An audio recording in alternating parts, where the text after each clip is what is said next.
ఈరోజు పవన్ కళ్యాణ్ గారి నివాసానికి మాజీ ముఖ్యమంత్రి తెలుగుదేశం పార్టీ చంద్రబాబు నాయుడు గారు సుదీర్ఘంగా 2.5 గంటల సేపు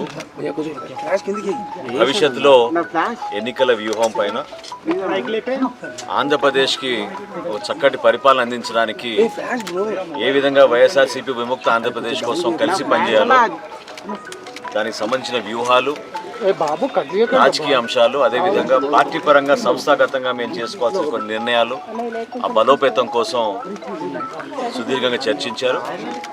తప్పకుండా ఆంధ్రప్రదేశ్ ప్రజలకి మంచి భవిష్యత్తు ఉండే విధంగా ఈ చర్చలు చాలా సంతోషకరంగా జరిగినాయి. భవిష్యత్తులో కూడా అన్ని కార్యక్రమాల్లో ఇరు పార్టీల క్యాడర్ నాయకులు కలిసికట్టుగా విజయం సాధించి రేపటి రోజున మంచి ప్రభుత్వం, మంచి పరిపాలన అందించే విధంగా తగిన చర్యలు తీసుకుని ముందుకెళ్తామని ఈ సందర్భంగా ఇరు పార్టీల నాయకులు ఈరోజు నిర్ణయించుకున్నారు.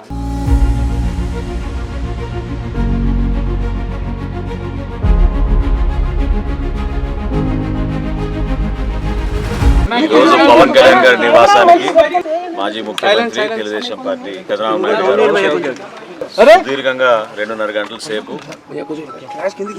భవిష్యత్తులో ఎన్నికల వ్యూహం పైన ఆంధ్రప్రదేశ్కి ఒక చక్కటి పరిపాలన అందించడానికి ఏ విధంగా వైఎస్ఆర్సీపీ విముక్త ఆంధ్రప్రదేశ్ కోసం కలిసి పనిచేయాలో దానికి సంబంధించిన వ్యూహాలు, రాజకీయ అంశాలు, అదేవిధంగా పార్టీ పరంగా సంస్థాగతంగా మేము చేసుకోవాల్సిన కొన్ని నిర్ణయాలు, ఆ బలోపేతం కోసం సుదీర్ఘంగా చర్చించారు.